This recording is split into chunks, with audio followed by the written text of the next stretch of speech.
Welcome to the first Scratch Cast. Yeah. I said Scratch Calf first time, didn't I, Dan? You did. Because we are talking turntablism. We are talking turntablism. I'm Ollie. I'm Dan. We are part of the Scratch Calf, and this is the first episode, the first ever one.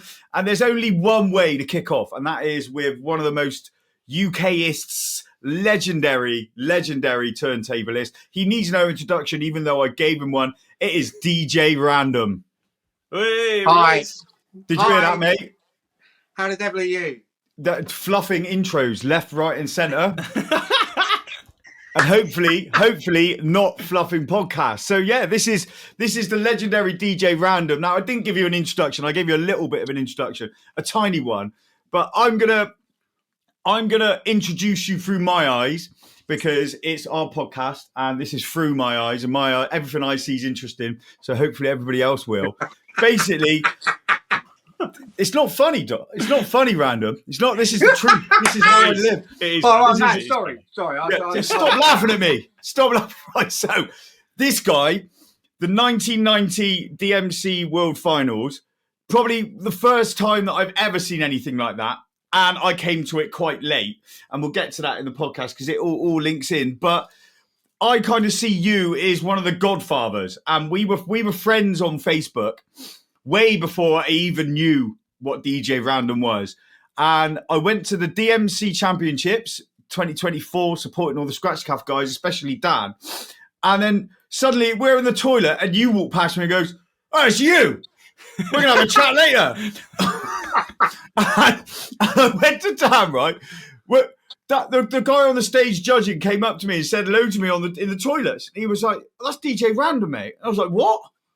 And then there it goes. And then it was like, "Oh, you've been on my Facebook for ages." Because this guy's literally, if you've got a picture of a turntable on your Facebook page, 9 times out of 10, you're going to be on there, basically.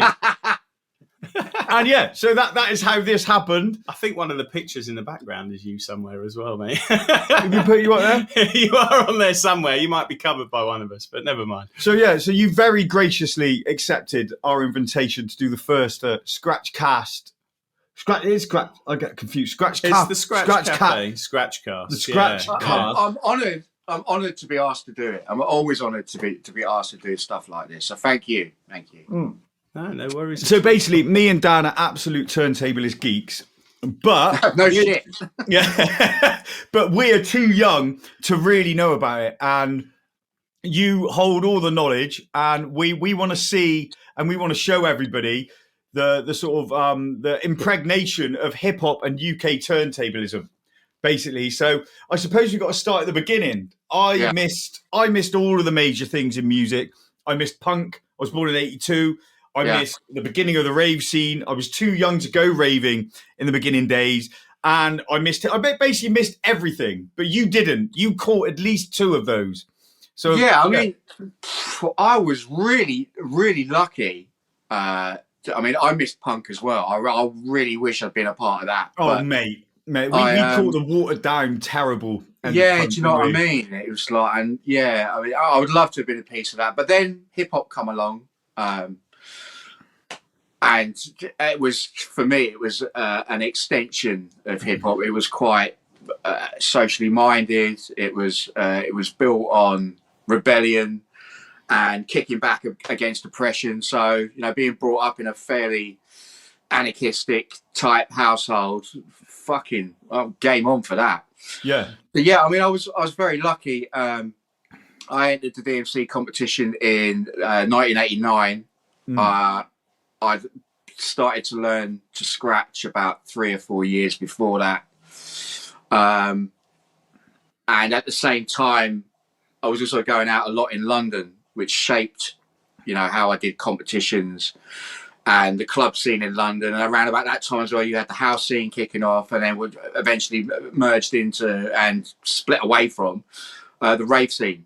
The beginnings of drum and bass and jungle, and it was all a really heady mix between, like, I don't know, about 1987 and 1991 or something. It was fucking crazy, It was a really good time to be alive, a really good time to be a DJ, and a really good time to be going out. It was I'm blessed to have been a part of that, and actually to have been involved. Well, I mean, so we need to. So if there are any youth listening that has been using Google since they were in their younger teens and able to search anything they wanted, I'm about. You got about 10 years on me, I think, Random. Yeah.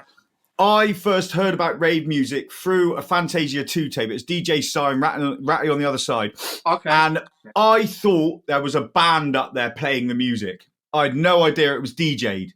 Do you know what I mean? And I had no way to find out about that apart from finding record shops and trying to work it out. Now, you were even further back. I mean, when I walked around in like 96, it was like, what would you listen to? I listened to techno and jungle. Yeah. Nearly 90% of the people would go, what's techno and jungle? You walk around and say techno and jungle now, everybody's like, oh, yeah, I was raving you. Do you know what I mean? But back when you got into this, hip-hop had only really started 5 years before in America. You were in the UK. Like, how the hell do you come across that? What happened? You've got to remember that when hip-hop kind of blew up, so we're talking like between like, I don't know, 82 and 84. Like by 84, you've got Beat Street and Breakdance of the film, and that was we'd seen it in magazines. We were obviously hearing it in music, right? And then we had the visuals of Beat Street and roughly how it was done, breakdancing, DJing, graffiti. That whole package that we were sold. It was fucking. It just blew up. So by like 84, 85, every kid was into hip hop because there weren't really anything else. Punk had died. Well, Malcolm McLaren released the first ever record, didn't he? Wasn't it? Malcolm McLaren in the UK released the first ever hip hop record, I think. I'm gonna say the first popular hip hop record. What he done was some very, very clever shit. He managed to take the whole of New York subculture. Like 4 different cultures: graffiti, b-boying, DJing, MCs, and package it all up and put it out to the world. Yeah, and, like he did with American rock and roll. 9 times out of 10, when you speak to people like of a certain age, Buffalo Girls will always come up. But I mean, there were things before that as well, like Rapper's Delight. I mean, Rapper's Delight come out in 79 or something. I remember when I started secondary school, I was like 11, so you're talking like 82, 83. There was a guy that I went to school with. He could recite every word to Rapper's Delight. And it was, it was on the radar, right? And then Malcolm came along and Buffalo's Girls, and then that massive explosion of, like I said before, Beat Street and breakdance. It's like there weren't no kid in this country that weren't into it. If you weren't into it, you were just a fucking square. Was that in your pocket of like unruly kids running about London, or is it literally every kid in the UK? Because a lot of them were like flock of seagulls, like wearing those stupid clothes. Do you know what I mean? Well, London gets a lot of props, right? Because it's London. But you've got to remember, and I've only found this out in the last like 20 years, that hip hop was nationwide. Right, you say about the graffiti writers in London, like Chrome Angels. You talk about the B-Boys, Live to Break, and all that shit, right? Yeah. But that was happening nationwide, right? Yeah. Broken Glass, managed by Greg Wilson, up in Manchester and Liverpool, and Rock City in Nottingham. I was born in Nottingham. I fucking. I'm glad I didn't stay there. It's rough as fuck. But it was a nationwide thing. Yeah. And a lot of people still to this day, they're kind of hooked up on, it was a London thing. It fucking weren't a London thing, right? London produced a lot of the really talented artists from hip hop, and London will always get the shine because it's fucking London. Yeah. But it was nationwide. You would see adverts for Weetabix, like fucking hip hop orientated. Artful Dodger done the graffiti for a massive ad campaign. It was fucking everywhere. In every town, right, from the south coast right up to the top of Scotland, there were kids out with tape players and lino and cardboard wanting to do it. Yeah. It was a massive, massive thing. And it was amazing to be a part of that. Like every day was just a new day of just fucking doing mad shit, really. So I came into music from the bass guitar.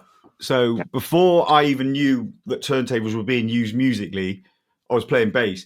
Found out about rave music, and I was like, I need to perform this like I perform my bass, but I can't sit there. You know, it was too long ago to like a rave based band. Do you know what I mean? Yeah. So it was like I needed turntables. I had to find out that I needed turntables to do it. Now, do you play any instruments or anything, or did you literally just go? No, I can't read music. I can't even fucking dance. Do you know what I mean? Fucking ain't got no sense of rhythm, man. But my mum could play the violin. She could play piano. My granddad could play piano. So I guess I've got some sort of musical shit in. You had it there, basically. You've got the weirdness. Yeah. I mean, I don't even produce. Right? I must be the only DJ on the fucking planet that don't make music because I find the whole process immensely boring. Right? Yeah. It's just, fuck that. Right. Well, the moment I stop doing cocaine is the moment I stop producing, and there's a reason for that. Do you know what I mean? Man, I would need cocaine to fucking start producing. Fuck.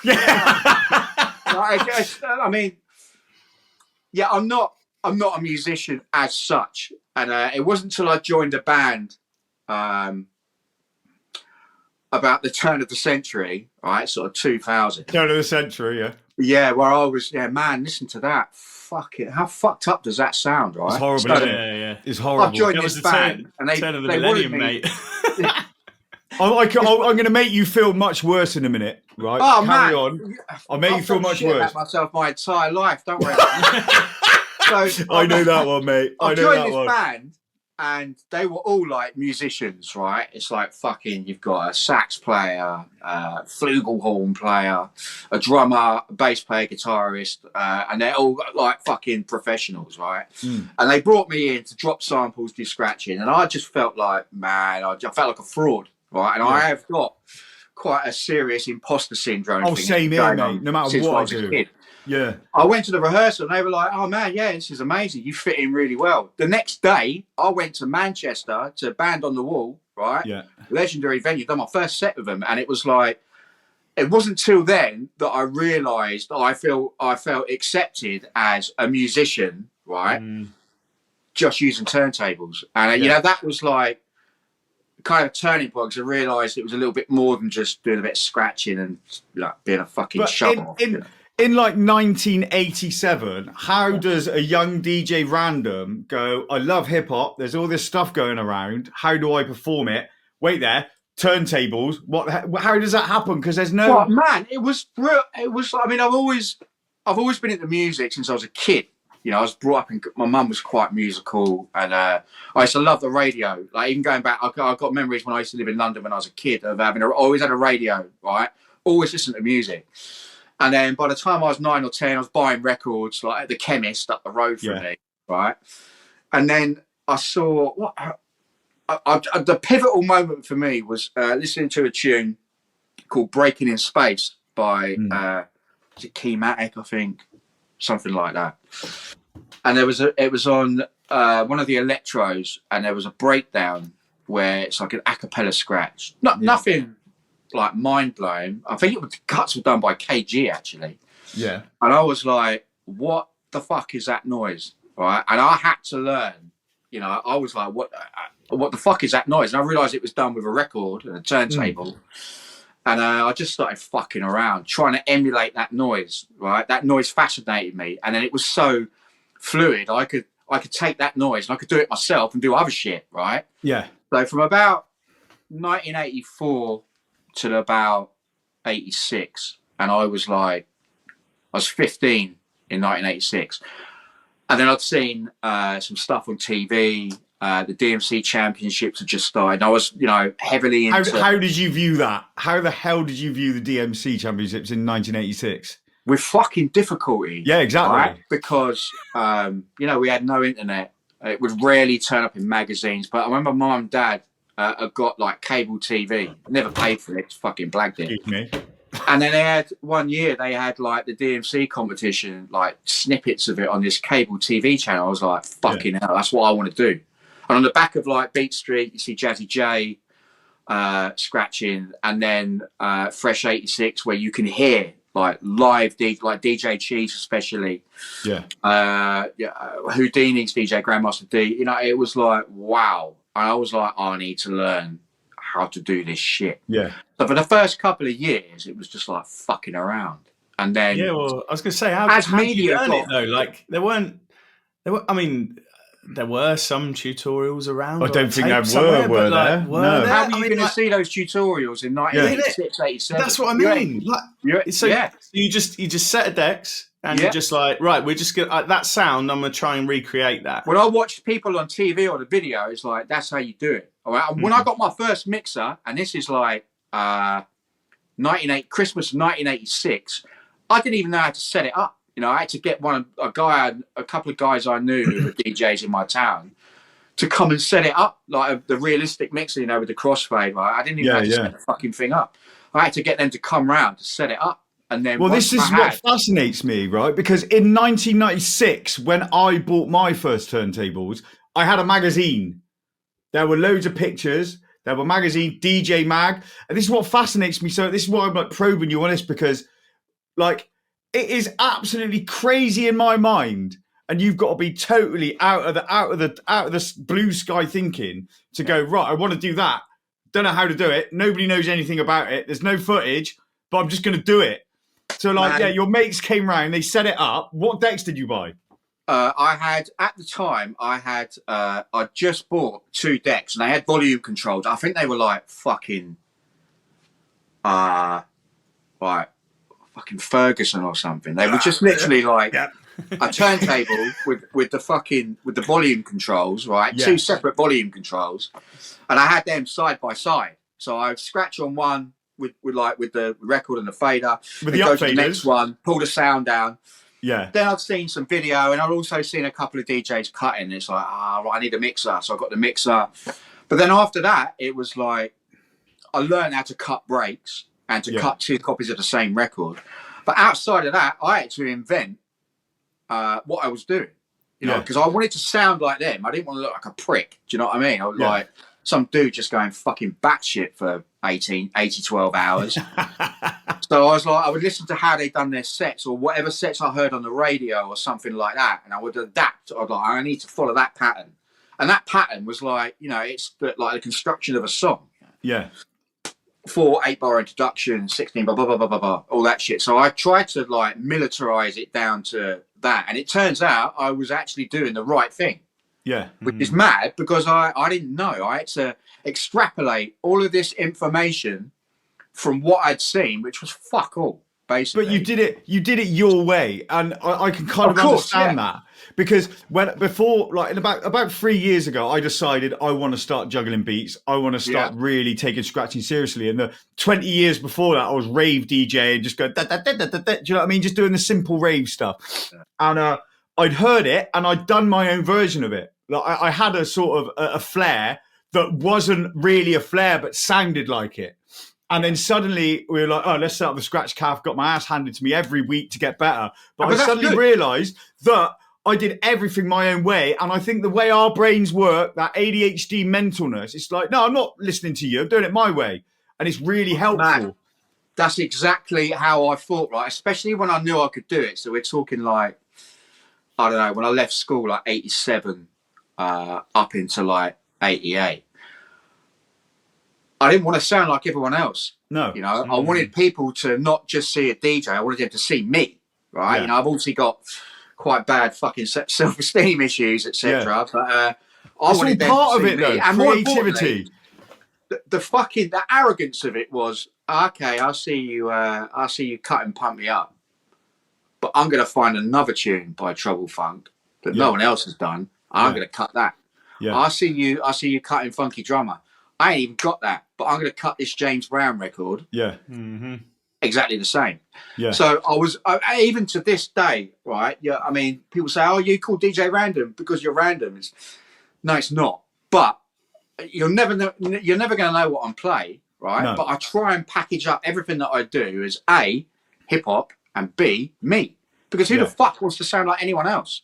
Well, exactly. Fuck that. Exactly. Fuck that. Well, I mean, like I feel like we've got similar brains because a lot of the shit you say, like, do you know what I mean? Oh, like before I started like doing a program, I would like religiously beat the shit out of myself emotionally, religiously put myself down. Yeah. But and then that when you do that, it's like, oh, I'm never going to be good enough to be able to do what he does, like him. Yeah, It's like sharpening a knife. Yeah, the only way I'm going to be good or better than anybody is if I do it my own way.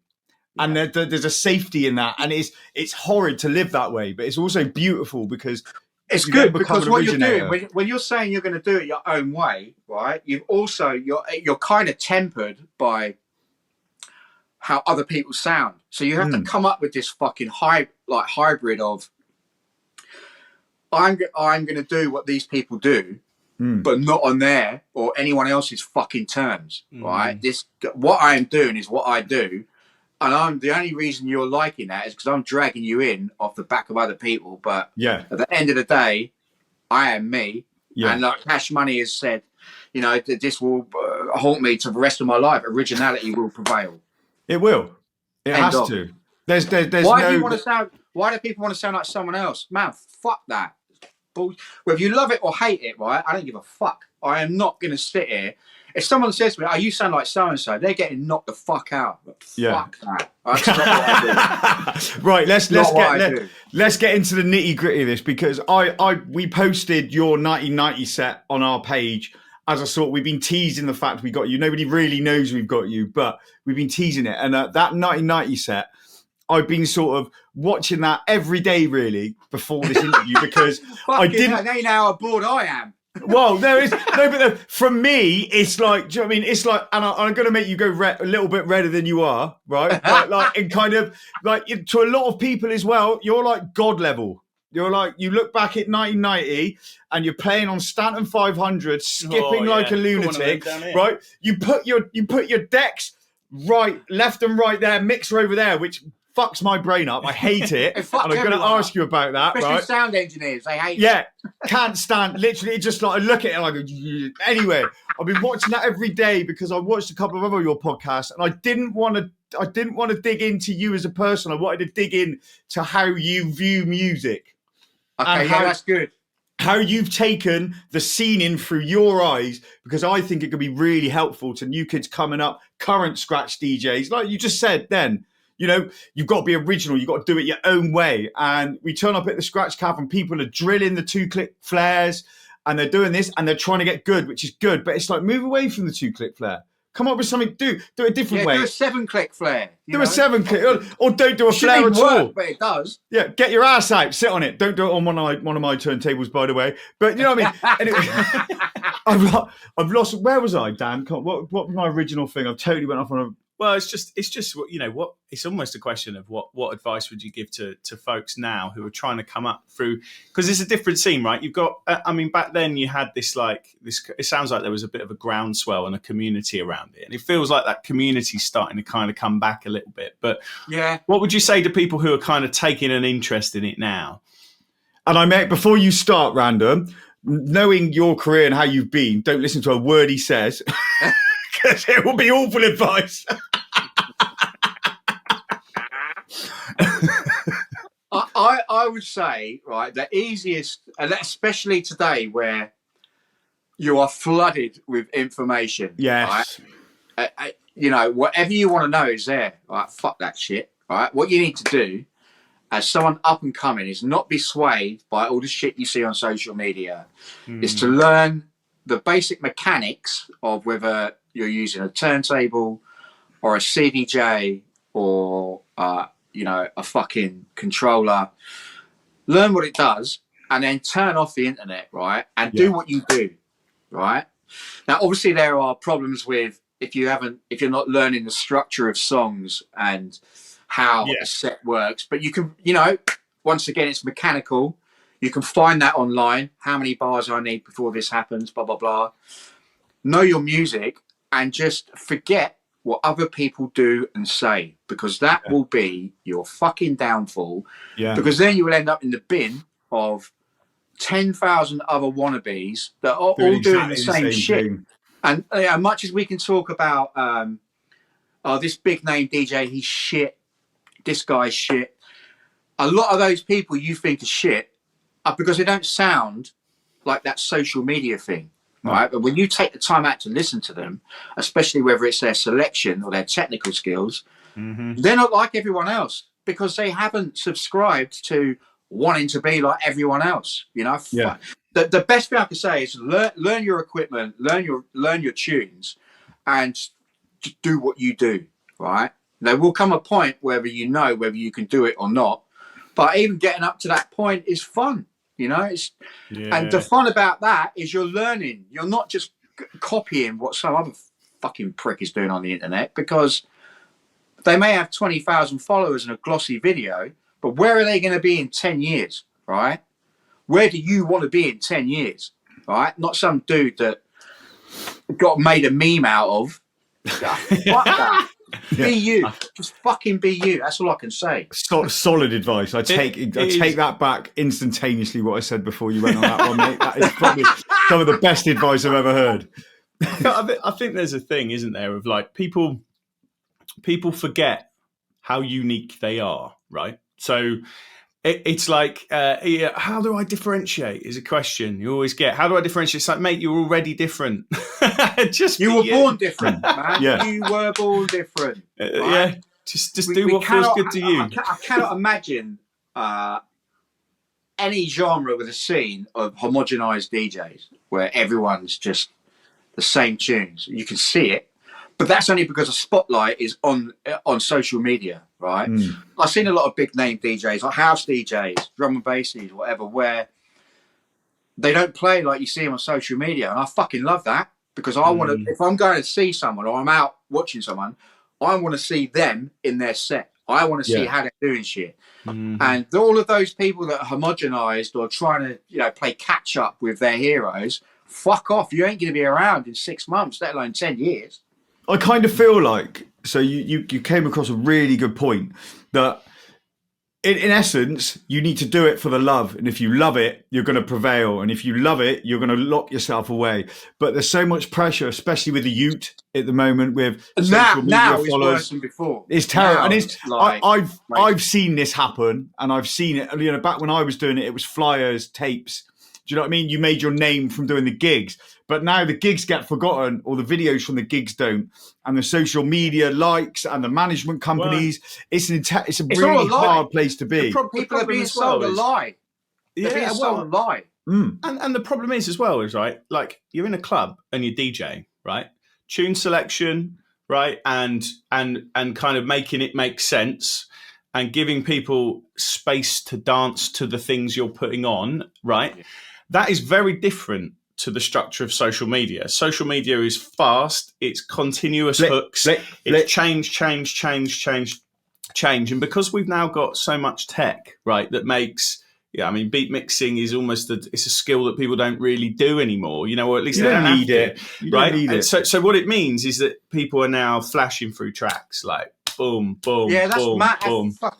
Hip hop, that's a hip hop DJ thing.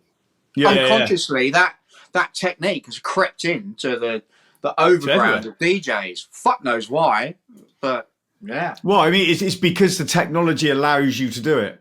Yeah. Do you know what I mean? Like when you've got an 8-minute record, you use that entire 8-minute record, or you mixed out faster if you didn't like the second half. Matt, but back in the day when you were doing a DMC competition, right? You had to manually change the records. I can imagine kids out there watching this going, "What the fuck?" Yeah. I still do. How fucking shit is that? Yeah. Now you got that technology. We don't need to do that. But people have took it literally. So it means I can change this tune instantly. So I'm gonna. Yeah. Why? Man, if you got a fucking 4 or 5 minute tune that is a story in itself, play the fucking tune. Yeah. No one gives a fuck about you playing the drop and then going into something else. You use that creatively. Create fucking creatively. Oh, I can't even say the word. You do that to show off. Right, here's the drop. Yeah. Man, I'm going to bang it into another tune. Andy C is really good at that. Double drops. Fucking love that kind of shit. God, that was such a big thing for so long, right? Like it still kind of is though, because the way the jump up scene's going now. Like I was quite involved in the jump up scene with Runtings, and a lot of the new artists that are quite big now. We had Through in lockdown, and the way they made tunes, has gone from a sort of digital 4.5 minute to 2 minutes. Yeah. Basic, Yeah, that's 2 minutes, that's mad. it dropped. But you know the great thing, it allows the space for somebody to run 3 records at the same time, which is making the process of DJing a little bit more creative because they're making their own tunes. And when it's done well... I mean, as a DJ, I've done that since day one. Yeah. Right?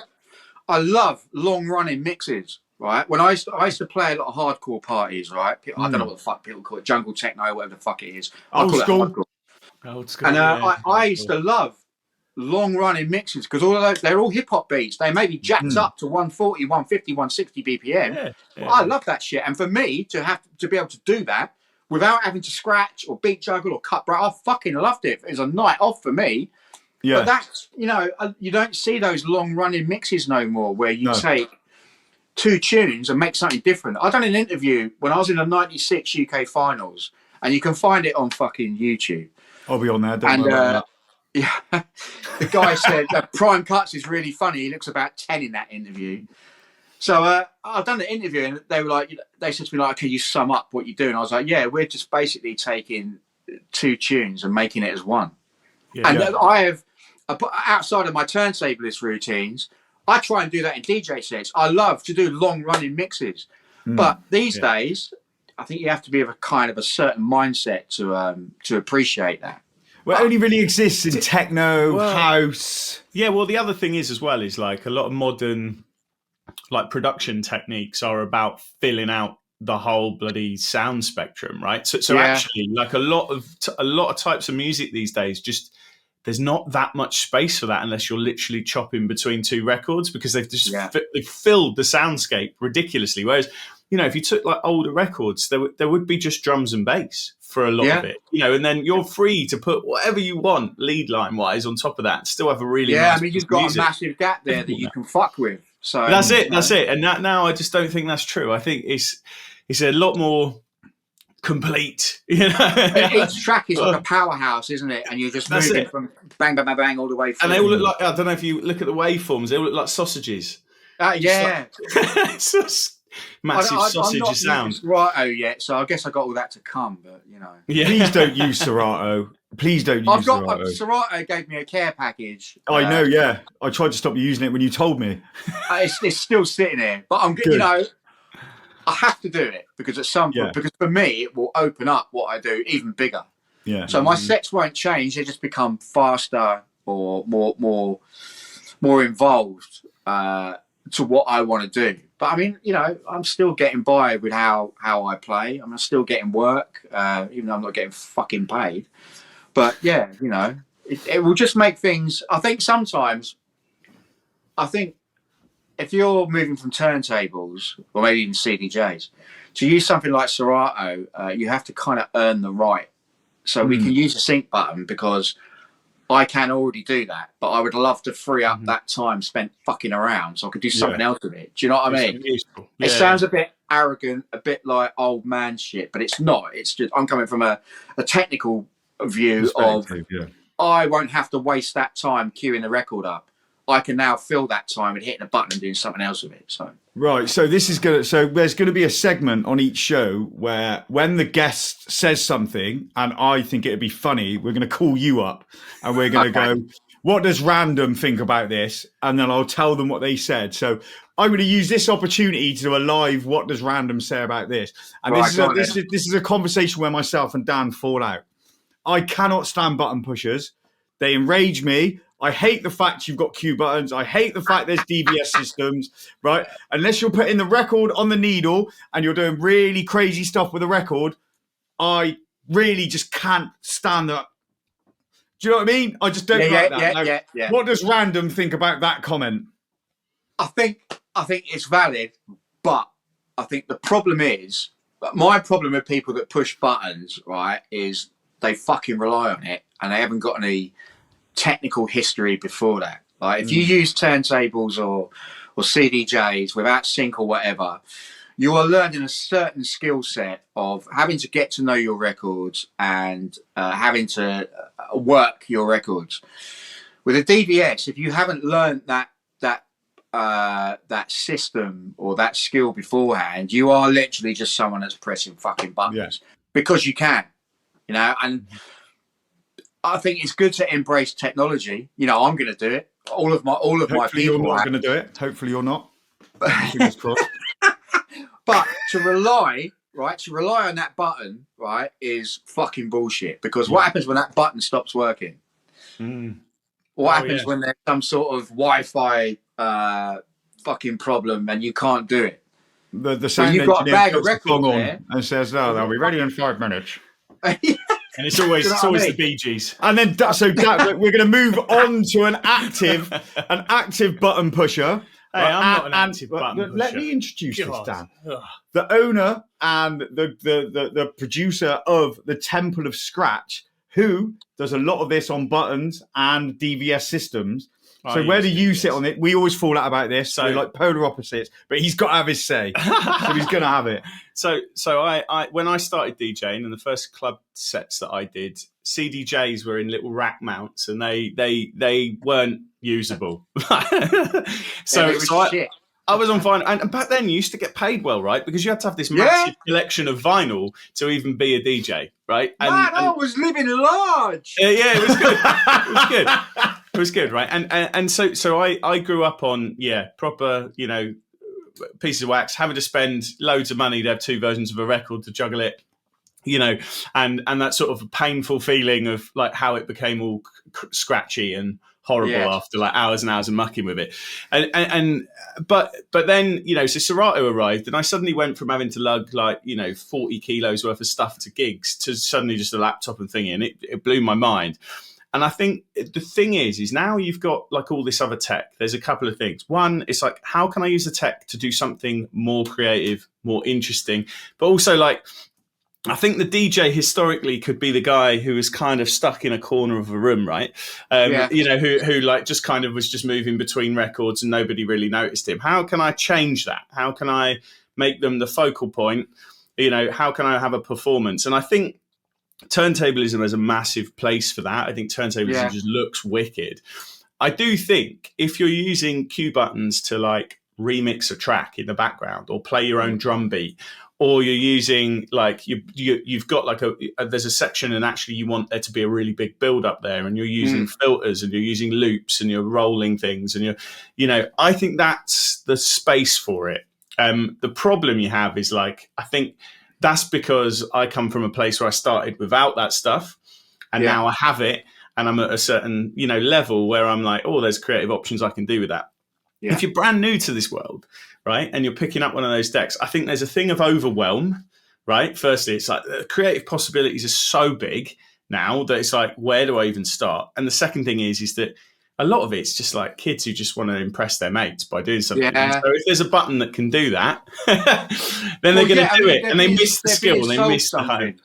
Yeah, they're being sold the whole fucking image thing of you know, Insta DJs, where it's like, oh man, I could do it. Look at him, he's playing to like fucking, or he or she's playing to 50,000 people. I want to do that. They don't understand the amount of work that goes in. And like, you know, you talk about pressing a button, right? These kids these days are learning they can just press a button to drop the tune. Yeah. If you want to drop the tune using a CDJ or a turntable, there's a certain skill set involved in that. And it doesn't involve just pressing a button.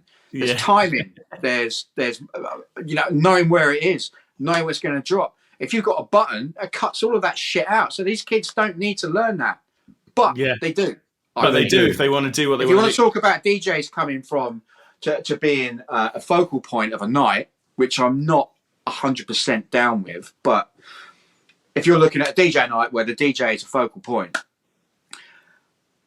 they're not going to be able to do that, because they're just literally standing there in front of a laptop pressing a button. Whereas you look at guys like us, right, who have got 10,000 fucking routines, we're doing shit. We are busy, right? We're going to look at the crowd. We're going to change this round. We're going to do that, blah, blah, blah, blah. And even if we're not changing the record and we're pressing buttons, we are still doing 10,000 things more than they are in that 1 minute of them pressing the button. So, so what I take from that then is that technology enables laziness, and crushes creativity. And I think that's where we're going to be. I think it can also accelerate those things massively. I think it's interesting though, like, because we see a lot. So yeah, me and Ollie are active on social media, right? We do a lot on social media. I think it's a fantastic tool for what we do, right? Like, which is trying to get communities together and starting to do all that. But what we do see a lot of is the social media DJ nonsense, and we also see a lot of hate for it too. And I always think it's quite interesting. Like people, people sort of forget a little bit about how some of these guys become really big. Like Carl Cox. He's fantastic at blending tunes together. Don't get me wrong, right? Like, I'm not attacking his skill in any way, but the reason Carl Cox is £250,000 to book or whatever he is, right, is because he brings this massive following of people along, and it's always been about community. DJ's always been at the center of a community in my eyes. All the stuff that was kicking off hip hop wise, Grandmaster Flash, all those guys. That was all about community in the parts of like the States that were, where it was difficult for these people to just have a life and enjoy themselves. Right. And I think the same is the way. And I think like when DJs are looking and sort of creating hate on social media and stuff, and you sit there and you go, but how did, like, when like a club trying to book you, right? They're booking you because you're going to bring a community to their venue and make them money. Yeah, there's always that business aspect to it. Day one. There's business, but it's also just community, right? Like, so don't hate on the social media DJs, because what they're doing is they're creating a group of people who are coming together because they're enjoying their content or whatever else. It's like, think about how you could leverage that. Is normally my advice. Like, those guys are doing well because, I mean, some of them it's fake, right? But lots of the ones, they're doing well because they're bringing people together. People are talking about them. They're enjoying their music. They're getting introduced to new music. Like Fish 56 Octagon or whatever he is. He's got this massive following, and it's because he's himself, right? Which we talked about earlier, right? He is himself. How long will that last, though? Well, that's it. It'll last as long as he's good at it. But I think what you need, especially on this subject, doing the actual set that you're paid to do has only ever been 5% of a job as a DJ. Because a job as a DJ takes practice at your skill. It takes learning crowds. It takes finding tunes. It takes learning what tunes are going to be there. And then it takes networking. It takes building your crowd, and even more so now, social media's added into it. So it's like really much a case, don't hate the player, hate the game. But I guarantee you look at the game, the game has changed, right? Totally. I mean, when I came out, and obviously for a while, I had a solid bunch of people that would come out and see me, right? Mm-hmm. And when I DJ'd as well, I never once in my fucking entire career have I been booked to do a 2-hour set and I've already planned it indoors. Yeah. You can't do that. Sure. I'm old school, right? If someone's paying me to go play in a venue where people are paying to get in, I'm playing for them.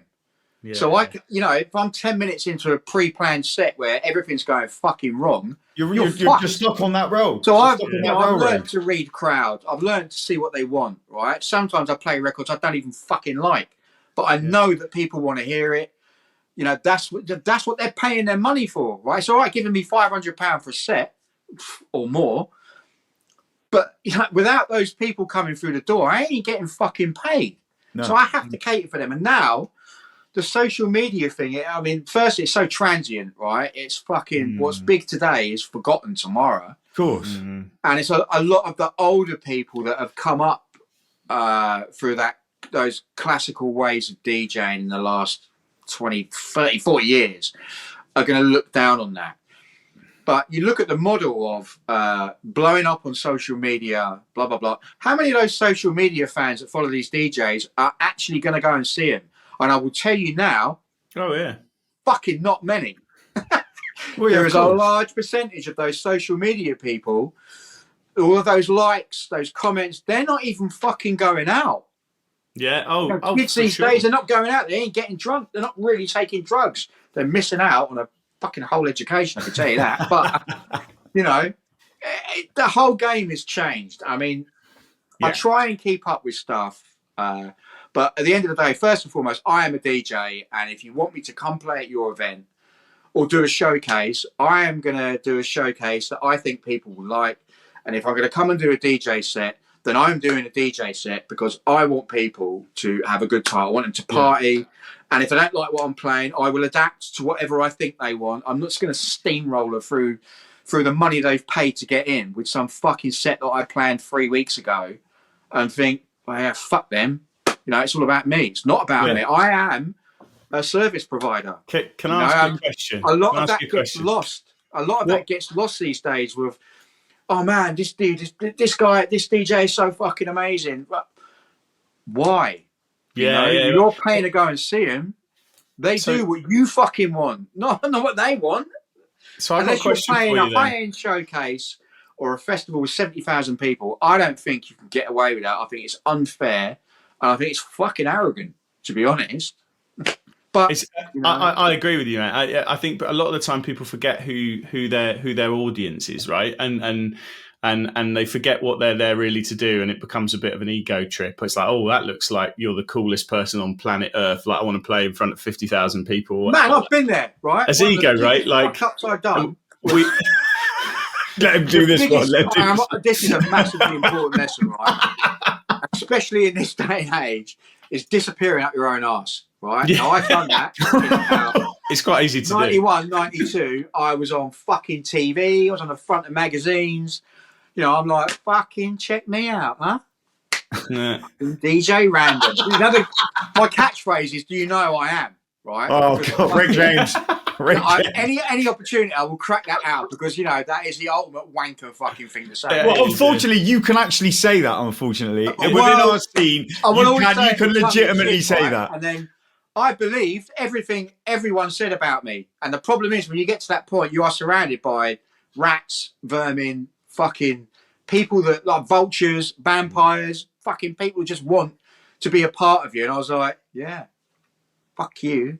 I am the fucking man. Very swiftly worked out that wasn't actually the fucking case, and I was just a fucking dickhead. Now, I was lucky to learn that when I was young, and it was with the help of people like DJ Pogo and Cutmaster Swift that kind of leveled that out, and I was like, fucking hell, man, I need to rein this shit in. So, you know, in this day and age, it's even more easier to disappear at your own eyes. Like, fucking hell, I've got 50,000 likes on a post of me pressing a button. Man, no one gives a fuck. After the first 10,000, the other 40,000 people are pressing like because 40,000 people have pressed like. It don't mean a fucking thing. You got to ask yourself the question as well of like, what are you doing with that following? Like, it's monetizing. What can you do with it? Like, you know, can you do something useful? Monetize it. Well, there's we didn't have that option back in the day, but like, I am not business minded at all. You had to nick it, didn't you, Random? It's not about that. It's about platforms for like whatever it is. Like, if you're a good DJ, you've got loads of people following you. Can you introduce more underground music to people? Can you be useful? Ways to do it. There are ways to do it, and it should be done. But once again, that's another whole skill set that you have to take on board that can impact your creativity as a DJ. Because when back in the day, I had managers, right? I had people looking after all the financial shit, the flyers, the fucking whatever. And then I learned to do it myself, which was kind of cool. I was kind of in control. But when things get big, I'd be like, you know what? Fuck this. Someone else can do it. Now you are the DJ.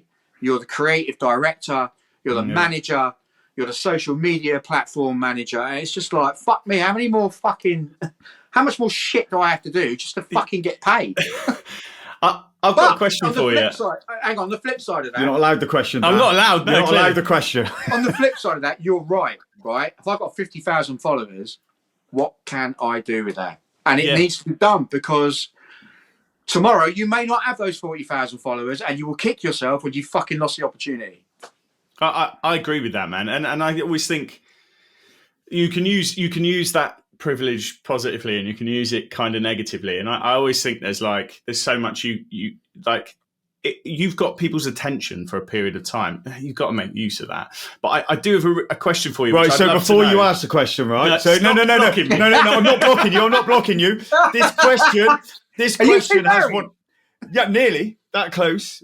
Right. This question has probably got one of the biggest build-ups I've ever heard. So it better be good, Dan. Is it? It's not that good. Oh, great. No, I'd love to know, like, from your perspective, like, so bearing in mind, like, what we've talked about, right? We talked about, like, the importance of being you, right, and bringing yourself to this art form, right? But we've also talked about the importance of, like, servicing the audience, right? The people who are here to enjoy it. And so what I'd love to know a little bit about is, like, what's your sort of opinion of what makes a great routine as a turntablist? Very good question. Very good question. As a turntable, what makes a great routine? Right. So I mean, I've always tried to kind of classify myself as a hybrid, right? So I try and balance being a DJ and being a turntablist in every set I fucking do, right? Yeah. Because people are expecting to see some turntablism, but I like playing music. You know, I love to see people smiling, you know, just because I've dropped a fucking record. So you've got to have a balance, right? So, excuse me.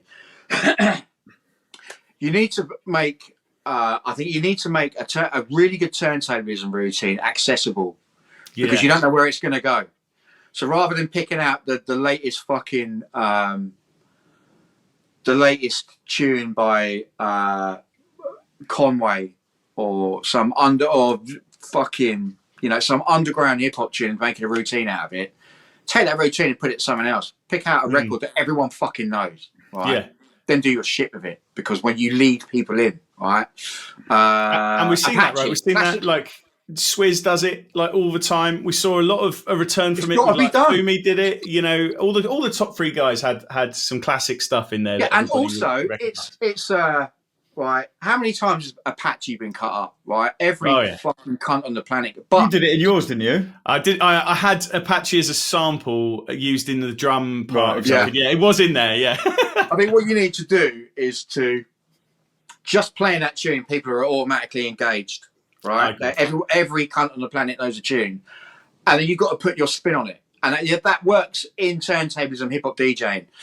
Okay, you're cutting this, but what are you doing with it? So that's an important part. I think you just need a balance of really technical shit, yourself, and just making it accessible.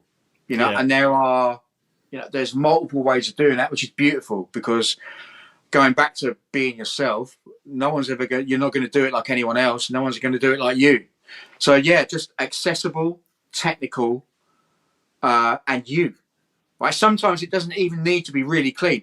I am not the smoothest DJ on the planet. I've never fucking said I am. I am a hot mess of taking risks, doing shit in the middle of a routine where I think, oh, hang on a minute, let me try this. You know, I don't give a fuck. Sometimes it works, sometimes it don't. When I'm judging competitions and people do that, and I understand what they were about to do, I will give them a little bit more credit. If they didn't pull it off, tough shit. But if I can see where they're coming from, then kudos, man. You know, because you are being you. You're taking a fucking risk. Too many people these days, especially with DMC competitions, they're too safe.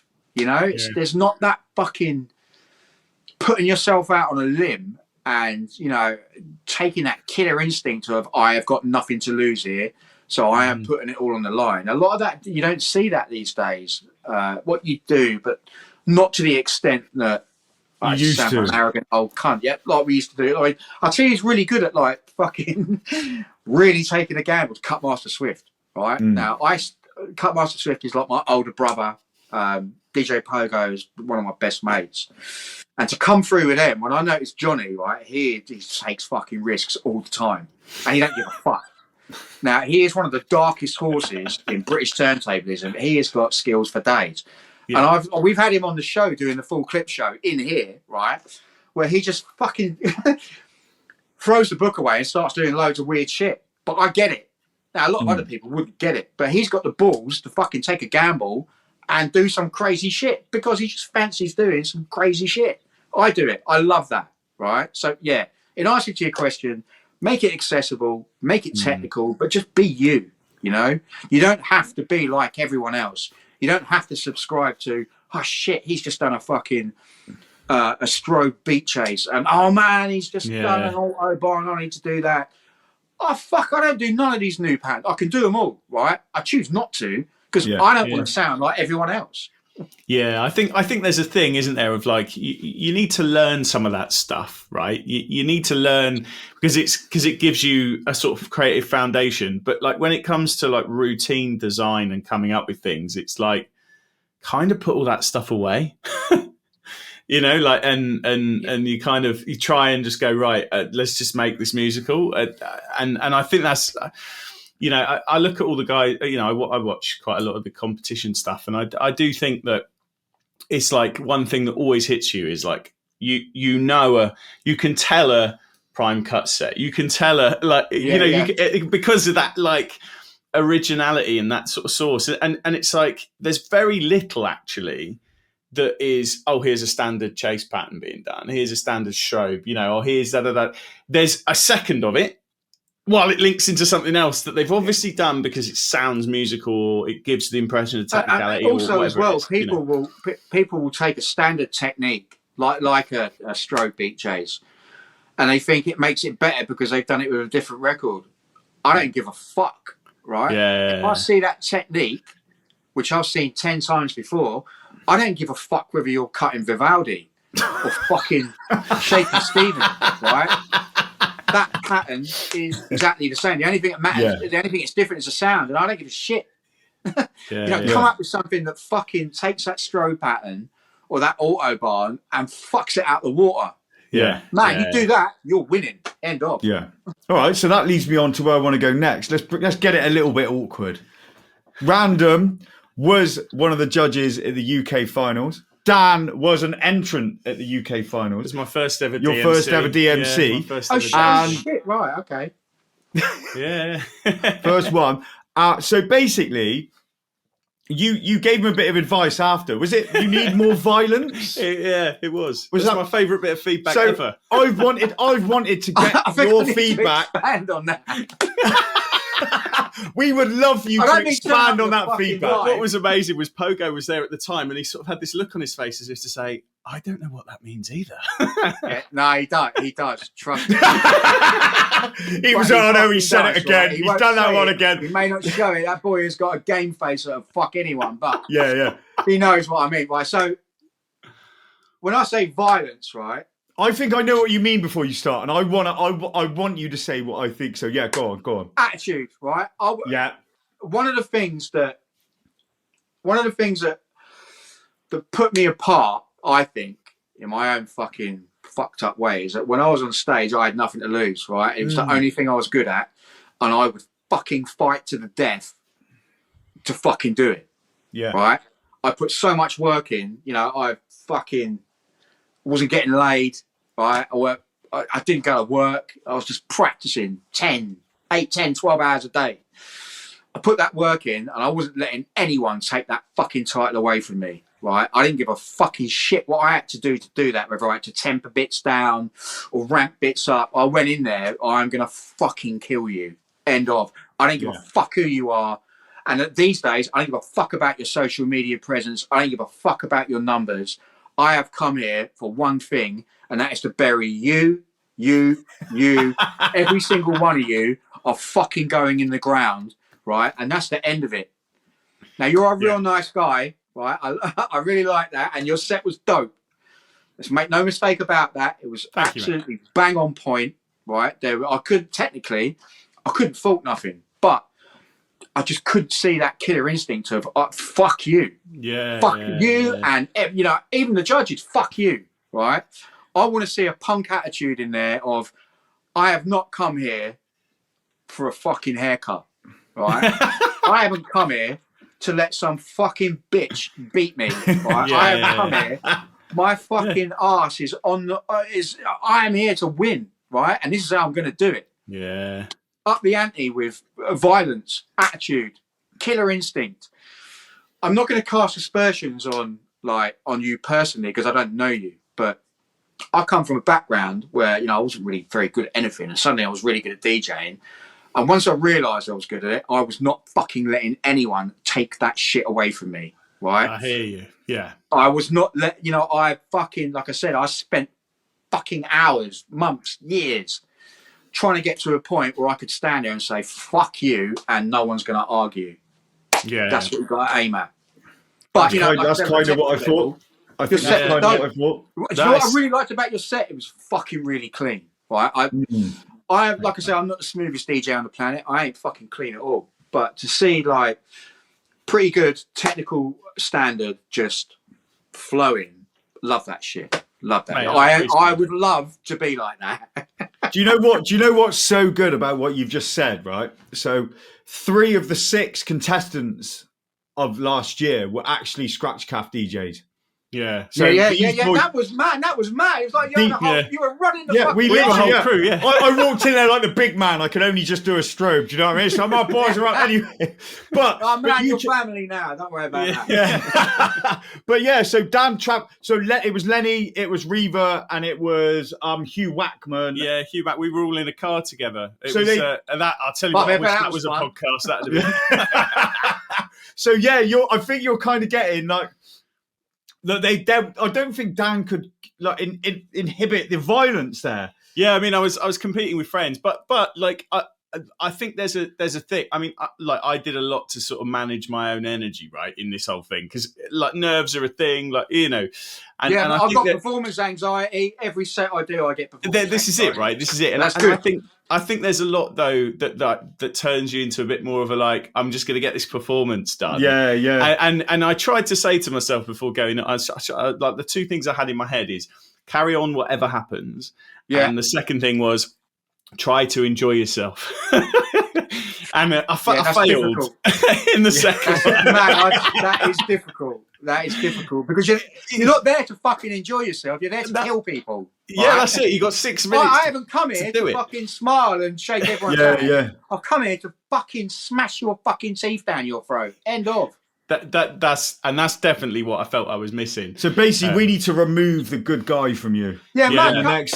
Come and spend some time with me. I'll teach you how to fucking people. I fucking hate most of humanity anyway. Good hands. I'm imagining a mildly kind of terrifying, definitely 18 classified montage coming on here, DJ. Man, lucky we ain't talking ice because I've got stories for days about that kind of shit. But yeah, if you ever need some toughening up, come see me. Yeah, we might send you up there for a weekend at fucking Hotel Random. Maybe a day come back without any fingernails. Kind of intense, you know what I mean? Should have been in hospital by fucking Monday. So I want to dial this right back again because now we're talking about competition. Your 1990 set again, right? Now from 87, it was still dance mixing competition, and then between 1987 to 89, you started getting the turntablism, and there was a change from beat mixing to turntablism, and you still have that.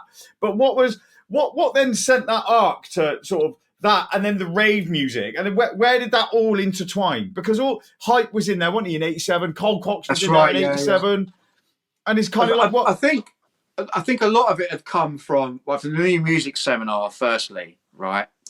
And then I think Tony Prince has picked up, let's have a mixing competition, and then you've got with a lot of the DJs that were entering from like 85 to up to 88. Everyone's looking for that edge, and it was still a mixing competition. So all the mashup stuff comes in, like dudes playing fucking Jungle Book with a break or whatever. Yeah. There's your first start, right? Then because of the new music seminar, hip-hop DJs are interested, especially from the States. So that element of turntablism was creeping in to this mixing competition. And all of the established mixing DJs fucking hated it. Yeah, they were not happy, right? They wanted to hear some dude spend 6 minutes mixing fucking the SOS band with some other fucking bullshit. I love the SOS band. I love SOS band. Yes. But you got us kids, and I just turned 18 when I entered DMC, and like the people before, like Cheese, Swift, they were all like 18, 19 years old. And these guys in the competition, they are proper club DJs, right? In their late 20s, 30s, 40s, right? fucking didn't like it up them, right? I really didn't fucking like it. And then, you know, as soon as that spotlight comes on there, it starts to change, right? So you then got the turntablist coming in. We, you know, technically we weren't even allowed to enter the competition. You had to be a resident DJ. You had to have the manager of the club apply to DMC on your behalf. You know, it all had to be checked out. And it's me got these fucking little shits like me and like other like, we weren't even old enough to be in the fucking club, right? And we're there handing asses to, you know, dudes that have made a living for the last 20, 30 years or whatever. They fucking hated it. But it's too late to change. The spotlight's on. So I think you've got to look at the club culture in the UK at the time as well, which gave birth to jungle, D&B, and all that shit. It was a mishmash of rare groove, hip hop, and like early house. What, the American stuff? Yeah, the the British club scene. The British club scene was a mash of that. And, you know, the next step really was to take all of those big popular tunes and sometimes those genres being mixed like hip hop and soul, hip hop and funk, fucking, you know, just a mishmash of music. That then started to lead to jungle, D&B, hardcore. You know, it distinctly split away from house because it was harder, right? Breakbeats. And also, you know, the social aspect at the time of, in the mid 80s, we were going through a recession. Things were really depressing, and you know, in those times when society is fucked, creativity it rules. You know, the music scene automatically gets better. The poetry scene, the arts, you know, anything to do with art and creativity in suffering creates in society that's fucked, flourishes. You know, everyone's backs are against the wall. And so coming out of that from the late 80s into the early 90s, I think that set the scene for jungle and D&B to take off, because the house was nice, but you had that scene in London, especially in like the warehouse scene, rough, naughty clubs, really fucking shit areas, poverty, oppression. Creativity is going to flourish in that environment, and then you know you had that ultimate British crossover of hip hop and reggae. Reggae had been, you know, a massive scene within the London and UK for years, and it had to happen. The rave scene was happening. Turntablists had started scratching at the dance mixing competitions, and then suddenly you hip hop boys disappeared into really tricky beat juggling, and then DJ Hype and DJ Psy, who were the main ones, ended up scratching over the rave scene. And then suddenly, in recent years, drum and bass has appeared back into turntablism. So why did suddenly rave music disappear from the DMCs and the guys? Right. There's a massive rap. So when I got to like 1991, turntablism was massive. Right, hip hop was massive, but the rave scene was starting to come in. Yeah, house music specifically, right? And there was a lot of fucking bad press for hip hop, right? Okay, was there? Yeah, really, especially in London, right? And it got to the point where people didn't want hip hop in their clubs because it was a fucking problem. I mean, just violence and people getting drunk. Yeah, I mean, I'm not saying I was a part of it, but I would regularly turn up to gigs 10, 20 deep, right? And if anyone's got a problem, you're getting fucking turned over. I don't give a fuck who you are, right? If you're going to cause a problem for no other reason than you think you can, then you're going to get fucking served up. Yeah. End of. You know, at one point, I nearly got banned by DMC for incidents that happened at competitions where people have tried it on with me or my people, and they got fucked over, right? So we've got this thing now where house is massive, and you've got the illegal rave scene creeping in, where house stuff, all of that money is not in a club, it's out there. Okay, so I'm going to go out a conspiracy theory here. I think that, and this is backed up by personal knowledge. Okay, I think there was a point where house music was a lot less hassle. You've got a bunch of people in there drugged up to the eyeballs. They're not causing any problems. Whereas a hip hop thing is very tribal. We're all together. It's tribal. We're in there. we're fucking. My boy's going to whip the ass of your boy up on the deck, sort of thing. Yeah. So yeah, I mean for MCs as well. So I would say about 1990 right into 94, 95, hip hop was out of the clubs. Fuck off. We don't want you in our clubs. House music was massive. The rave scene was just starting, and it was a bigger money earner. Right? Even on, you look at a club full of people drinking water, they're still spending more than people drinking booze when they're pilled up to the eyeballs. So, and it was less hassle. You know, the old bill, if you got a hip hop night, the old bill are going to be sniffing around. There's going to be a fucking problem. But a house night, no one gives a fuck. So house music as well, per se, was massive. You know, it pushed hip hop out the way. And with that, us hip hop DJs and turntablists, our community's fucked, right? Yeah. We had the new music seminar was working. I think it was 92 or 93. There was no DMC competition, no interest in it. You know, Technics weren't going to throw any money there. It was just there was too much money to be made doing other shit. So it all went quiet, and then it was weird. Like 95, 96. It was like a renaissance. And I mean, I got into the UK finals again in 1996 by the skin of my fucking teeth. And it was like, that final was, it was me, it was Johnny, it was Prime Cuts. I hadn't spoken to Prime Cuts for like about 2 or 3 years because me and him get on really well. So I hadn't spoken to him for 2 or 3 years. I'm going to do DMC this year. I was like, oh shit, I'm doing it as well. So like when 96 come round, like the whole lineup for that competition was like, it's like we're all back from the dead. Like, and fucking Johnny was a world champion in like 89, and then he's back doing the competition. And Joel's back. And Joel's on fire. Me, I was just kind of getting myself back on my feet. For those people that don't know, like me, because I don't know anything about this stuff. Who is Johnny and Joel? Right, sorry, Johnny is Cutmaster Swift. Right, there we go. Joel's Prime Cuts. I was meant to say Prime Cuts, but you know, anyway. So the lineup for that 96 was fucking mad, and it just seemed like there was a massive everything just burst out, right? There was all of the old dudes, we weren't that old, but you know, we'd had a couple of years out and we're back to like competition with lineups. You look at the States, the Beat Junkies were coming out. Cuba was kind of, you know, his star was rising.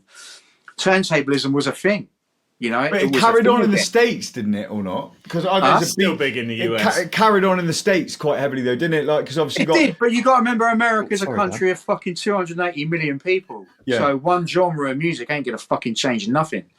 In this country, you know, we're a lot smaller, so it's really easy to dictate what is going to be popular and what's going to be in the clubs, and it wasn't fucking hip hop, and it certainly weren't turntablism. No one wanted to see it. You peeled out your fucking nut, right? Last thing you want to see is some dude cutting up fucking Apache for half an hour. Fucking, I don't want to see that shit. I'm not even on drugs. Fuck that. Fucking hell. So this is going to be a difficult question for you, Random. You might not want to answer it, right? Where do you see your influence in modern DJs? What things did you do back then that you could go, right, he's doing what I used to do, or he must have got that from me somewhere? There's several things that a couple of them I'm not going to talk about because I'm getting in trouble naming people. But I mean, there's things I don't see myself, and I've never seen myself as like some fucking pioneer or massive innovator. Right? I know that I've done things that people don't do. There's lots of. I'll give you an example, right? I come up with loads of weird shit. I don't scratch like other people. I certainly don't cut like other people. I don't even play like other people. But there was this thing I hate saying I invented it. I just came up with a way of a transition, and it's on video in the 96 video from the UK finals on YouTube, where I transitioned between a Portishead record and Planet Rock, right? Yeah. Now at the time I was like, how the fuck do I get from this tune, right, which is fast, to this tune, which is not so fast? Like, right, okay. So I scratched the kick drum with the snare from another tune, right? 2 or 3 seconds. I think 4 bars maybe, right? I was quite chuffed with that, and I've developed it to do other shit. But I never really push it because I don't give a fuck about. You know, I'm not a pioneer. I'm not an innovator. So I see a video that. Hang on. Fucking lead won't even switch on. Right, so what a dick. So I see a video that Rayner, whatever his name is, put up about 2 or 3 weeks ago, and he's cutting Billie Jean. Oh, that was so good. That was so good. Okay. So he's put that up as like, oh yeah, this is a new thing I'm experimenting with. I'm like, okay, that's bad. Halfway through it, he's doing what I did with these 2 records. Really? And I've he's got the 2 different her and her, hasn't he? And he's got them on that side. 2 or 3 different videos and tapes of me doing that. So it's established, right? 1995 I was doing that. Yeah. So I'm looking at this, and there are literally thousands of people saying, "Oh man, it's fucking no one's ever done that. This is amazing." I'm like, "Fucking hell, man! I've been doing that for fucking nearly 30 years, and I can do it now. Every now and then I do it, and it's a transition. I do it as a transition, but maybe I should start incorporating it into more complex beat jumps. But I haven't. But you know, I'll say I've invented that, but no one gives a fuck. You know, I came up with something called the lightning scratch, right? I've been doing this since 96, and it came from, I was around Pogo's house one day, and he came up with this mad pattern where it was like loads of drills, scribbles, whatever you want to call them, interspersed with like 4-finger clicks, and it just sounded fucking batshit, right? It sounded like lightning, all staggery and weird. So I was like, you know, I'm going to fucking... So I took it home, and I started doing the scribbles, drills, whatever you want to call them, and then splitting the noises up with a 2 or 3 finger click. So I worked on that for ages, and I came up with this thing called the lightning scratch, and it sounds really weird. And I based it on something that I call micro movements, right? Yeah. So when I was at the ACM, teaching at the ACM, at the Best Acts DJ Academy, I don't know, fucking 2002 or whatever, at the Academy of Contemporary Music. Me and Jazz T were teaching there, and we would do like a masterclass of teaching, and we would top it off with, you know, the future of scratching or whatever. And I say, right, so you won't find this on any video or fucking YouTube or whatever. I go, because I call it micro movements. So you're taking a movement of the record and splitting it. Like just imagine a transformer, like treble those fucking cuts, right? And when you treble those finger movements or cuts, you then start manipulating the record to accommodate that. So instead of having 3 movements forward, 3 movements back, you've now got fucking 9 movements forward, 9 movements back, 3 of which are on the fader, 6 of which are to do with the record, right? So I fucking tell people that I ain't give a fuck. And now everyone's got a PDX 2000 because you've got the ultra pitch. Yeah. All of those records are being made with shorter gaps so that the record can be slowed down. Everyone's cutting with micro movements. And when you're cutting over a beat that is 140, 160, 180 BPM, those movements in between the cuts are tiny. I've been teaching that shit for fucking nearly 30 years. Yeah. Am I going to get any credit for that? I doubt it. Thing is, I don't give a fuck. Well, but this is where it gets interesting. You know, if I get in a room with a bunch of turntablists, I hold my head up and say, I don't give a fuck what you've done. I was on it a long time ago. You want to claim it? You fucking claim it, right? At least when I die, people can go back through all my shit record collections and dog shit fucking rowdy sets on Mixcloud and say, this dude was on something. I'll be happy with that. But I'm not, when it comes to the real technical side of scratching, I just cannot get my head into being interested into it. Do you know what I mean? Like, Dan is one of the biggest nerds I've ever seen when it comes to like, Matt, and he goes around and goes, me and you are going to get on just fine. Yeah. Right? When I was 15, when I just started scratching, I used to go to school and I'd knock at my mate's house and he would be like a right fucking pain in the arse to get ready. So I'd be sitting in his room and I got all these scratch patterns going through my head. I developed a scratch notation system just so I wouldn't forget them. Yeah, right? It was pretty basic. Right? My exercise book, I'd write them down at the back of the fucking book, and that was it. And then, lo and behold, 30 years down the line, you've got people fighting over scratch notation systems. It's like, who the fuck is using it? Who gives a Mate, fuck? Literally, go on. So, like, go on, Dan. Go on. I see so much of this in the turntablist community of people going, that's a tug job. And it's like, a tug job means something very different to me. But you know, like, you get it, and it's so funny. Like, so like, I release a lot of tutorial videos, right?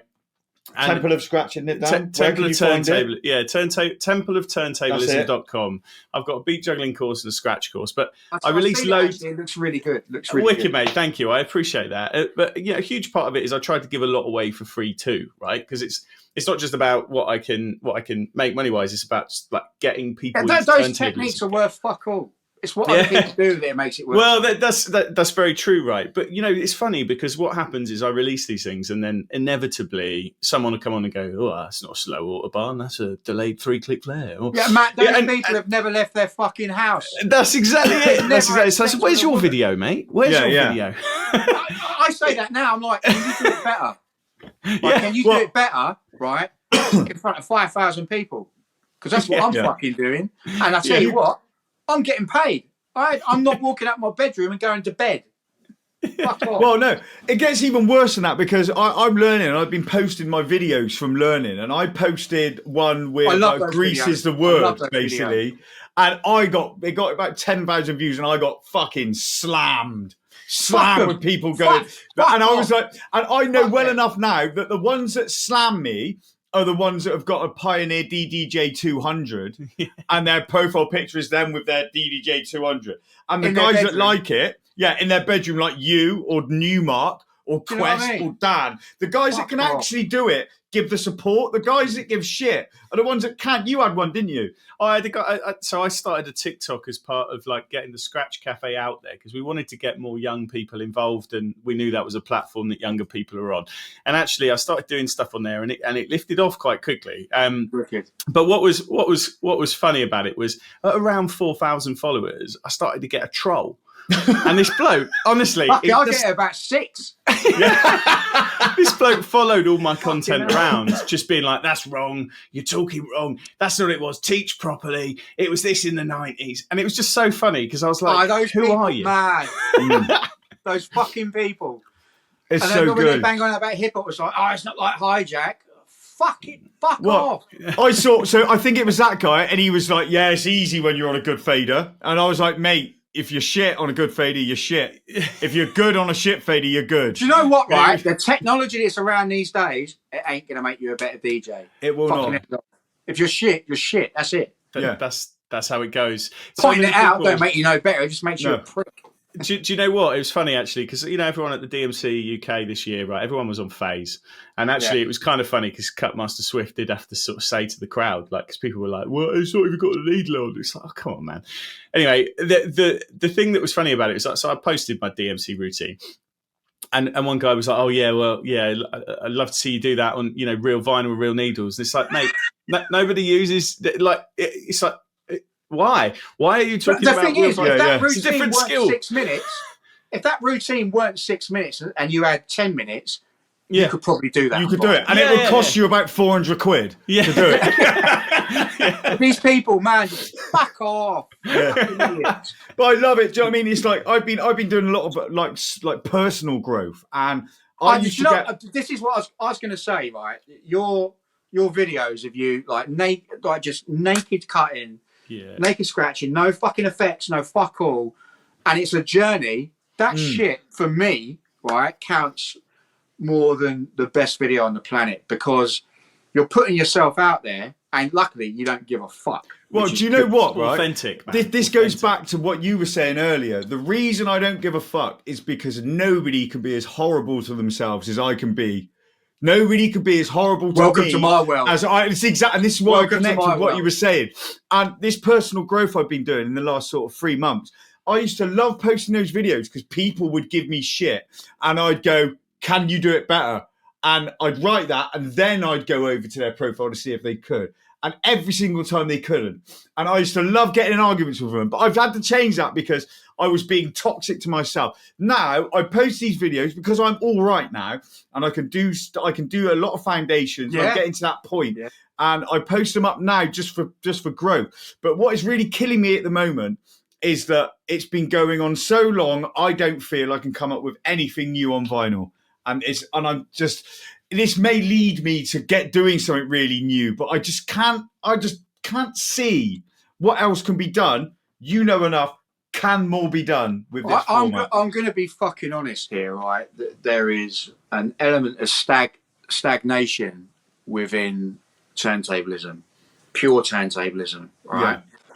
So I was a DMC judge for fucking 10 years, like grassroots, heats, right up to world finals. I've judged every major competition in the world. I've been in half of them, right? And as a judge, especially when Serato come in, so we're talking about 2002, 2003 upwards, right? It started to stagnate because you had this technology that was, broke the world open, but people still need to get used to it. Yeah. Right. So there is going to be an element of stagnation, and obviously the companies that are building this technology are pushing it. Right. They just want to see their shit on video or whatever. But I often think to myself, right, how much further can we go with a pair of turntables? And the thing is I come up, and especially my lead on this is people like Cutmaster Swift. He has got stuff that no one's seen that will fuck people up. Yeah. And it's like, I know he's not going to do it in front of people, which kind of kills me, but I kind of like it. Because every time he sees someone, he's got something in the arsenal, right? The armory is like, fuck you, which is good. You always need to have that thing where you can, when your back's against the wall and you can pull out something and say, you can't fucking do this. There are things that can be done. Yeah. And I mean, like the thing I was talking about, the thing I've done that Rena is doing, stuff like that. And people are like, oh shit, I'm going to do that. There's a whole bunch of other shit that people aren't doing that can be done. The only thing that guts me a little bit is I'm an age now where my motor control is not like it was when I was 21.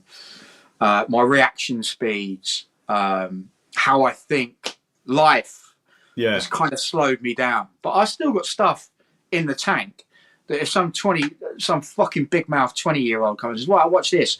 He's got a double time fucking beat chase strobe that he does. I will find something that will fuck that, and just to watch their face go, just to watch their face drop. So, I'm like, you don't know it all. This is what 30, 40 years as an experimental turntablist DJ can bring to the game, and that shit's still out there. Well, I speak to people like Prime Cuts. I watch him. He is one of the nastiest fucking DJs in the country. Woody, right? Woody. Fuck me. That boy has been consistent since I first clocked him in fucking 97 or 2000 or something. I get on really well with Woody. Really, he's never won a DMC though, is he? It's one of those crimes. It's a crime in turntablism, but he's never won a DMC, I think. He's one of those dudes. ITF, right? He's absolutely amazing. I think he's got a title, right? And I think that's all. I mean, I haven't even got a title. I've never had a title apart from Welsh DMC champion, which doesn't really count because I'm not Welsh. You're not Welsh, yeah. I'm surprised I got out of that alive, to be honest. But people like Woody, right? He's one of those people you think, he should be up there, but you don't really want him to be because he's still shit in the tank. He's got his own Vestax turntable, hasn't he? Well, he was one of the one, didn't he? He was one of the designers for the Controller One. Yeah. Last time I was with him for some time, I was up north. Cause I play up north quite a lot on his fucking hometown, basically. And I got the full story of the design of the Controller One, and it was basically him and D Styles, and probably I think Ricky Rucker had some input. But Woody's brain at that time, right, pushing to have this shit on the turntable, right? That shows you how advanced he was 20 years ago. Yeah, I remember when I was working on Vestax stand at Plaza, Earls Court. I don't know, fuck me, 2001, 2002, and they just brought it out, and it was like, fuck. And I didn't know at the time that Woody had a piece of this. And then when I spoke to him, I was like, and I thought, there's no one else that could have thought of that design. So for me, Woody is the best non-DMC champion in the world. I don't give a fuck what anyone says. And that boy is constantly innovating. His cuts are so fucking clean. Ridiculous. Yeah, he's awesome, and he's a nice bloke. Oh yeah, I love him to bits. I've DJed with him loads of times, and he's really good fun as well. Yeah, he's family. He's up there in family, definitely. All right, should we finish on one more thing then? Because I think we've got about it's coming up to 2 hours, Random. That's because I don't fucking shut up, do I? Well, no, you both haven't smoked a cigarette or had a piss, so I think I've had a bit of a cigarette. I'm gonna have another one in a minute. I did that when you plugged your phone in. I was waiting for a Glastonbury style bottle of piss to arrive on the screen. Then, if I'm honest, I have drunk a pint already. I just didn't show you. Right, so I'm going to say something really that could be really fucking bad, and I do not give a fuck. I'm going to say it, and I'm going to say it in front of you, and I could get a load of backlash for this, but I feel that if any of the boys from around about the 2000 era entered the current DMC, none of those guys would have a chance that won this year. The one this year? Yeah. I think Woody would give some of those people a run for their money. I think Prime Cuts would 100% give people a run for their money. I think on the whole, you're probably right, but there's always going to be an exception. There's always going to be an exception. Yeah. There's always going to be... in the perfect world... I think on the whole, yeah. I think the thing about new technology, DVS specifically for turntablism, it has pushed things forward. But now we just need to... look at me, I don't even fucking use it. Yeah. I think we, as a community and as individuals, we need to exploit that technology to push things forward. And I don't think that's going to happen in a DJ competition. Well, I've got two views on this. It's outside of that. I've got two views on this. When I was a kid and started scratching, I used to get Velcro and go... and I'd try and do those moves on the needle. And I could never do it because the needle would jump. And I was like, wouldn't it be great in the future if you could just sit there going... Well, you can now. And you can now. And I do it now. And I'm like, I can't make the needle jump. Where's the fucking beauty in the balance? Where is the effort? Where is the time I have to spend on setting up the decks, making sure my hand's light? It's just, it's like, there's another analogy, right? Driving, if you drove a car with a big spike on the steering wheel, you'd never speed. Yeah? But you'd never do anything risky. Yeah. I feel like you strip the fun out of it to a certain element. But on the other hand, I feel like turntable is having a massive resurgence. And I feel like we're on the cusp, if this carries on, to suddenly turntablism going fucking skyrocketing. Do you know what's really mad? So when I DJ, I normally play like UK garage, bass house, bit of breaks. Oh really? Okay. Yeah, that's normally what I DJ. And so I do a bit of turntablism in those sets. And what I've noticed over the last sort of year or so, I don't take many gigs anymore. I just take ones that I know I'm going to really bloody enjoy, where they've kind of come through this Big Mouth brand, you know, so I can be myself. And what I've noticed, though, is a lot of people coming over and going, God, scratching. I haven't seen scratching like that for years. Oh, I haven't seen somebody juggle years a UKG song before. That was wicked. You know, it don't happen. And this is the thing, like, I think it's coming back. Because people are a bit sick of the social media DJ throwing fucking massive cake at someone, or like, you know, and they obviously saw all the bullshit with Grimes, you know, it was, you know, it didn't really understand how double time works on a Pioneer, right? And I think there is a little bit of, you know, we're also entering into a really shit time for people. There we go. All of the key aspects. Yeah, all of the kind of critical things. And we got this influx of tech, you know, that's accessible. You know, you can buy a cheap shit controller with a lot of this functionality for like 80 quid. Yeah. You know, I think there's a little melting pot for this stuff to come. I think you're missing one thing as well, which is quite important. All of those things are relevant, but turntablism per se is now of an age where it is now widely accepted through all genres, right? Yeah. It can be a viable DJ technique rather than some niche bullshit, which is upheld by boys in their bedrooms that don't even know what their dicks are for.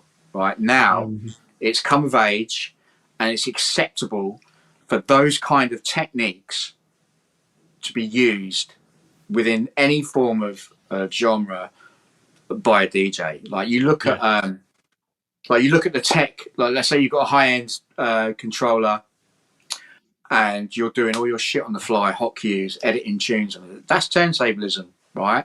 People say, "Oh no, that's what music producers do." No, it isn't, right? In a live environment, that's what turntablists do. Yeah. And now, the tentacles of that. Well, you've got JFB doing it in sets. Who else? Yeah, loads of people use it. I mean, to be honest with you, I know it's an absolute crime to say his name sometimes, but like the stuff that James Hype is doing in the house scene, he is remixing things live. And yeah, I mean, fair play. There's a lot to be said for James Hype. Fuck me. But I can't believe you dared use that in front of him. I know. No, it's cool because when he first come through, right, I'm looking at what he's doing. It's like I didn't pay any attention to the hype, but he's mixing like he's doing this mashup shit of like fucking 80s soul records with big house tunes. It's like, oh man, in the DMC competition, this is what we were doing. We were taking Jungle Book and fucking Amen Brother, or I was mixing Tears for Fears with fucking the SOS band, and now it's a thing. Even though we were doing it for years, it's a fucking thing, and that's really good. Once again, those things that we were doing, and it wasn't just a hip hop thing. A lot of disco DJs way back in the 70s were doing shit like that, and by extension, the hardcore of like Bambaataa. I hate fucking mentioning that fucking noncy cunt's name, but Disco King Mario, Jazzy J, Mean Gene, Grand Wizard Theodore. I mean, I read something where they would go to DJ battles and one of them turned up with a tape deck and started playing adverts off TV over break. And that's practically a third turntable. This is going back to over 40 years. Yeah. So it's really good to see that something that we have all I've been a part of, and now you're a part of, spreading its way above ground, so that normal people get it. It means, hopefully I'll be getting paid to do this shit. I think all the open format stuff really helps that too. I think those like party rocker comps, like that, they're a jumping point for the average person into our world.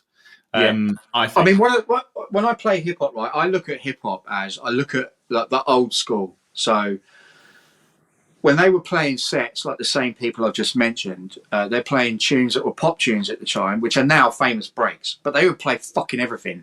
But they made it hip hop, right? They would play Cheryl Lynn, big disco tune, but they would cut the break. They cut Apache, it's a rock tune. They would cut the break. They're making it hip hop. I try and do that.